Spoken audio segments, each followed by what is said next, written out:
بسم اللہ الرحمن الرحیم انما الاعمال بالنیت۔ صحیح بخاری کی وہ مشہور حدیث ہے جس کا ترجمہ ہے اعمال کا دار و مدار نیتوں پر ہے۔ اس کا مطلب یہ ہے کہ تمام اعمال کا قبول ہونا اجر و ثواب اور نتیجہ دل کے ارادے نیت پر منحصر ہے۔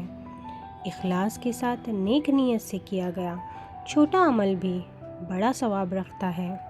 حضرت عمر بن خطاب رضی اللہ تعالیٰ عنہ سے روایت ہے کہ رسول اللہ صلی اللہ علیہ وسلم نے فرمایا، اعمال کا دار و مدار نیتوں پر ہے اور ہر شخص کو وہی ملے گا جس کی اس نے نیت کی۔ نیت کی اہمیت۔ نیت کا مطلب ہے دل کا ارادہ۔ اسلام میں عمل کے ساتھ ساتھ نیت کا خالص ہونا ضروری ہے۔ ثواب کا معیار۔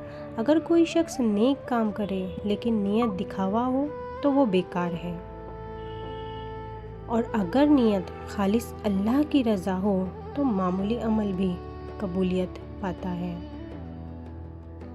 ہجرت کی مثال۔ حدیث میں ہجرت کی مثال دی گئی ہے کہ اگر ہجرت یا کوئی بھی عمل اللہ کے لیے ہے تو اجر ملے گا، اور اگر دنیاوی غرض مثلا مال یا شادی کے لیے ہے تو وہی دنیاوی فائدے ملے گا، آخرت کا اجر نہیں۔ قبولیت کی شرائط۔ کسی بھی عمل کے قبول ہونے کے لیے دو چیزیں ضروری ہے: نیت خالص اللہ کے لیے ہو، عمل سنت کے مطابق ہو۔ نیت کا مقام۔ نیت دل سے تعلق رکھتی ہے، اسے زبان سے کہنا طلز ضروری نہیں۔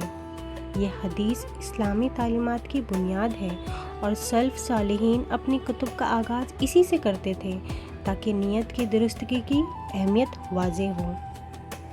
اگر ویڈیو پسند آئے تو لائک کریں اور چینل کو سبسکرائب کریں۔